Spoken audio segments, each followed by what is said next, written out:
Hola, buenas tardes, una vez más en el canal Un Viaje por el Arte, y en esta ocasión quiero hablarles sobre lo que es un poco de la Edad Media. En estos momentos acabamos de finalizar una exposición como final de curso dedicado a este tema, en la cual agradezco mucho a los alumnos que han participado por el entusiasmo, por las ganas, por la pasión y por ese calor que impregnaron todos los trabajos realizados, y que poco a poco, tanto todos juntos, pudimos vivir esos 1000 años que se dicen pronto de la Edad Media, con la cantidad de cosas que sucedieron, y poco a poco las íbamos plasmando en pintura, en dibujos de carbón, en dibujos de gis pastel, en acuarela y en escritos. Y eso hizo crear esa magia de todos los sucesos que fueron ocurriendo en esa etapa, y aprendiendo al mismo tiempo históricamente la cantidad de cosas y la cantidad de sucesos políticos, económicos, místicos que ocurrieron durante esos 1000 años. Sabemos que la Edad Media, llamada la Edad del Oscurantismo, empieza con la caída del Imperio Romano. Realmente fue una transición. El último emperador romano fue sustituido por un general germano. A pesar de que el pueblo romano seguía sus actividades normales de vida, hay un cambio político, y ahí empieza paulatinamente a haber un cambio y ese declive de cultura romana, a pesar de que ese gran imperio se estableció en Turquía, en la ciudad de Ankara, en Estambul, en lo que es el país de Turquía, y ahí siguió con su gran imperio, trabajando y creando muchas cosas. Esto es otro tema que tocaremos otro día. Nos vamos a centrar en cómo siguió el proceso de la Edad Media. Entonces, a partir de ahí empieza a surgir esa época de oscurantismo. Hay un colapso político y empieza un cambio en la Europa de aquellos años. Se cuenta una versión histórica oficial. Hay muchas cosas que sucedieron que creo que incluso se desconocen, pero la historia cuenta como que a raíz de todo ese declive romano, Europa empieza en una serie de conflictos bélicos. Fueron 1000 años realmente que hubieron muchas guerras, hubieron muchas luchas, porque el territorio deja de ser dirigido por un solo punto, y entonces surgen muchos lugares, surgen muchos puntos en diferentes ciudades de Europa.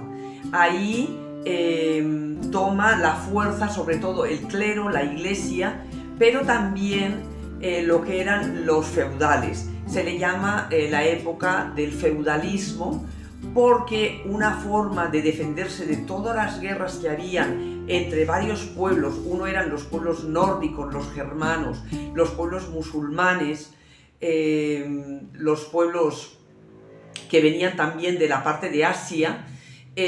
Al haber tantos conflictos, ¿qué ocurre con los territorios? Los señores feudales, los dueños de las tierras, acaparan y empiezan a hacer toda una serie de construcciones defendiendo sus territorios para que no sean conquistados, porque se conquistaba a través de las armas, de las espadas.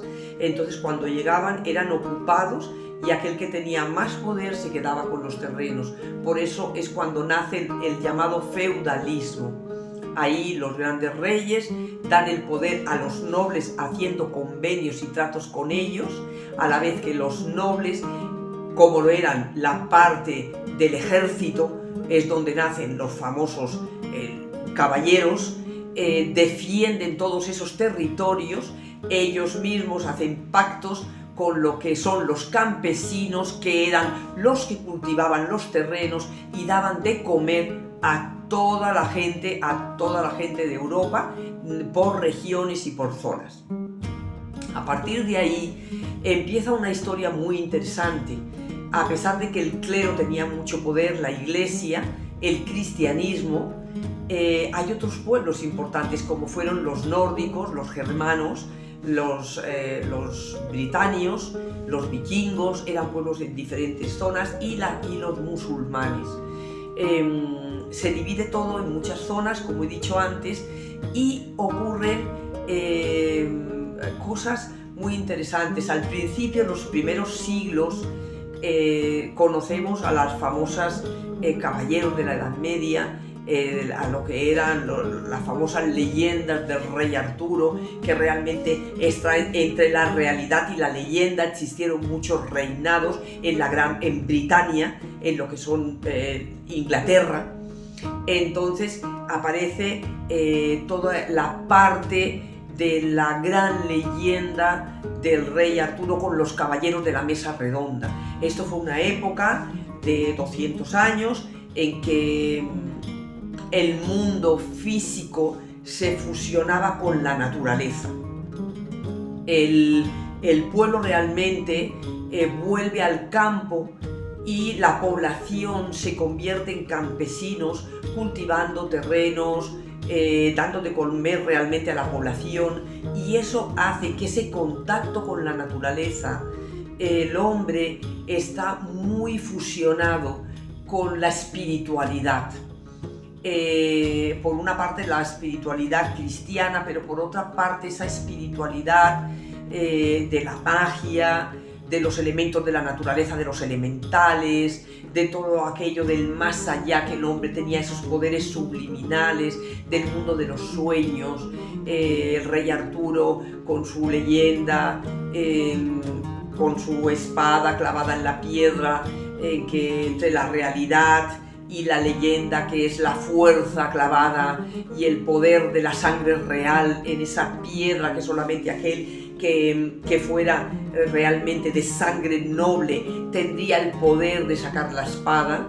Así fue la leyenda del rey Arturo, en que su padre, el rey Pendragón, es muerto en batalla y clava la espada en la piedra, dejando el designio que solamente el verdadero caballero de sangre podrá sacar la espada, hasta que llega realmente su hijo Arturo de niño, adoptado por el mago Merlín, criado bajo las enseñanzas de la mística y de la magia, puede sacar la piedra, la espada de la piedra, y es coronado rey. A partir de ahí es enseñado con las leyes de la batalla y de las leyes físicas de los caballeros, de la guerra, y empieza toda una etapa de caballería en que siguen habiendo, al principio era para defender los terrenos, pero después empiezan realmente las guerras entre los mismos conflictos dentro de Europa, y al mismo tiempo entre otras culturas como eran las musulmanas en Medio Oriente, en los territorios de Jerusalén, que ahí eran las famosas llamadas cruzadas. Pasan los años, obviamente hay una separación entre lo que es la nobleza, el clero, el pueblo. Estaban las cruzadas, que era la guerra externa en Medio Oriente. Ahí se trasladaban los caballeros a las cruzadas años tras años a batallar, y aparecen pues muchísimas historias. Aparece 200 años la época de Robin Hood, en que se luchaba contra los ricos para dar de comer a los pobres y para ejercer la ley y la justicia, pero al mismo tiempo esa edad del oscurantismo que aparece cuando llega a la edad media, intermedia, porque está la edad media baja, la edad intermedia y la edad media alta, también aparecen muchos cambios. Aparece el comercio, y aparece el clero tenía mucho poder, las grandes construcciones y la cultura. Aparecen grandes construcciones de las grandes catedrales más importantes de la edad gótica y románica, como puede ser Notre Dame, catedrales en Alemania, las catedrales de Inglaterra, catedrales de Santiago de Compostela en España, la catedral de Burgos. O sea, a pesar de esa época de oscurantismo, de esa época de vivir en el campo, de pobreza, de humildad, la cultura aparece y empiezan a construirse obras arquitectónicas monumentales que nos han quedado hasta los días de hoy maravillosamente expresadas.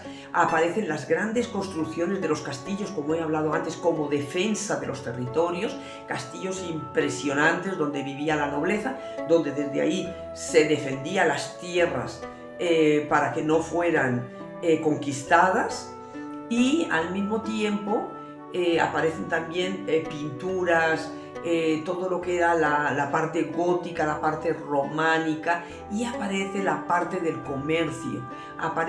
No existía la globalización de hoy en día, pero ya existió la globalización de la Edad Media. Países desde el Medio Oriente como es Asia, Persia, pasando por Turquía, pasando por la antigua Venecia y llegando hasta Europa. Existe una ruta de comercio que se trataba entre telas, especies, piedras preciosas, muchísimos materiales, con lo conocido y llamado la Gran Ruta de la Seda, que hizo que ese comercio entrelazara Oriente con Europa, y eso le dio un auge y un cambio comercial a esa Europa medieval, a esa Europa que estaba saliendo de los campesinos, que salía de una pobreza. Empieza a haber una parte cultural importantísima y una parte de comercio que empieza a abrir de nuevo ese campo. Al mismo tiempo, los pueblos germanos del norte empiezan a imperiar también en las tierras. Eran culturas totalmente distintas, y al mismo tiempo la cultura musulmana tiene muchísima fuerza en muchas zonas de Europa. Una de las zonas que tuvo mucha fuerza fue en España. La cultura musulmana estuvo ubicada en el sur de España 800 años, dejando también su arte, sus costumbres, toda la forma que tenían de transmitir la cultura, y dejando marcado muy fuertemente unas tradiciones en esa Edad Media. En el norte podemos ver toda la parte de los celtas, los pueblos germanos, los vikingos. También dejaron plasmado otra cultura totalmente distinta, pero que marcó muchísimo a las tierras europeas. Esto lo tenemos comprobado en el norte de España. Fue conquistado por los antiguos celtas, dejando marcado en sus habitantes después de muchísimos años, en las gentes que habitan hoy en día, porque se nota de dónde proceden. En el sur de España, en Andalucía, la fuerza musulmana, y en la parte este, obviamente, ya quedó de mucho antes lo que fueron las conquistas romanas. Una tradición y una fuerza pues muy importante, porque el antiguo Imperio Romano conquistó parte del mundo. Y en la Edad Media surge todo ese mundo, como he dicho antes, a través de los castillos, a través de las guerras. Siguen pasando los años y las cruzadas siguen durante cientos y cientos de años, en tierras donde actualmente siguen habiendo conflictos. Es muy interesante, son tierras muy como un imán muy importante desde la historia de la antigua Mesopotamia, del origen del planeta. Esas tierras son claves. Sigue pasando en la Edad Media y sigue pasando actualmente. También nos encontramos que en esos 1000 años de la Edad Media, la Guerra de los 100 días, esa guerra que ocurre en el territorio francés entre lo que es Inglaterra y Francia, el poder de que Inglaterra, el reinado de Inglaterra inglés, quiere predominar en Francia. Sin embargo, Francia tiene una oposición muy grande en la ciudad de Orleans. Ahí nació la gran Juana de Arco, en la que con sus sentimiento, pensamiento religioso, espiritual, ella tiene ese llamado, que escuchaba voces en la que le dicen que tiene que defender el país. Se dirige al rey en ese momento y le transmite el mensaje que ya tenía, y con sus 17 años la arman de esa vestimenta de hierro, las armaduras antiguas, y va a la guerra a defender su país. Y ahí existe pues todo un conflicto bélico en que Francia se defiende de esas conquistas. Juana de Arco al final fue acusada y fue quemada en la hoguera, y después de muchos años, 200 años después, fue nombrada por la Iglesia santa, fue beatificada. Entonces ahí vemos que ocurren, la guerra sigue en esa época, ya en la Edad Media, en la tercera parte de la Edad Media baja, nos encontramos con esa gran pandemia de lo que fue la peste negra o llamada peste bubónica, que aparece milagrosamente o curiosamente, dicen que también venía, la historia nos cuenta que viene de Asia a través de las ratas. Ahí había una bacteria, un virus, y aparece la peste negra que fulminantemente mata, se puede hablar de un 50% de la población europea. Siguen pasando los años y el final de esa etapa de oscurantismo, al mismo tiempo que resplandece muchísima cultura, acaba con el descubrimiento de Cristóbal Colón de las tierras americanas en el 1492, en que ya se había abierto una Europa a ese comercio que hablábamos antes, a través de la ruta de la seda, que muchos siglos antes había empezado debido a este comercio a la banca, aparece el comercio internacional, la economía, la cultura, la peste negra, y empieza un nuevo resurgimiento, dando paso a la etapa del Renacimiento, en que se acaba esa etapa, esa Edad Media, apareciendo un nuevo ciclo del renacer, que ya en otro momento hablaremos. Hemos hecho un viaje muy rápido por estos años, estos 10 siglos, 1000 años, que se hablan rápido de la Edad Media. Otro día tocaremos más la parte de todo lo que son las grandes catedrales de esa época y los movimientos artísticos. Hoy nos hemos centrado más en una historia general de esta etapa, que obviamente es interesantísima porque cierra una puerta y abre otra puerta, y al mismo tiempo deja un legado importante de esos 1000 años. Y pues agradecer de nuevo a estos alumnos que conjuntamente y en equipo han trabajado dejando esta etapa tan interesante plasmada, pintada, dibujada, en esa pasión y en esas obras que realmente hizo de esta exposición algo pues muy interesante. Seguimos hablando en otros vídeos, en otras etapas de la historia, y vamos poco a poco conociendo lo que vamos transmitiendo en estas clases, y que en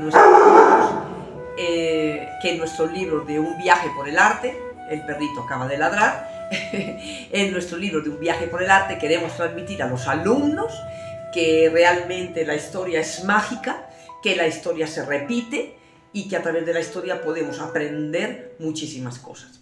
Ahí me despido a todos, muchas gracias y seguimos aprendiendo. Gracias y hasta pronto.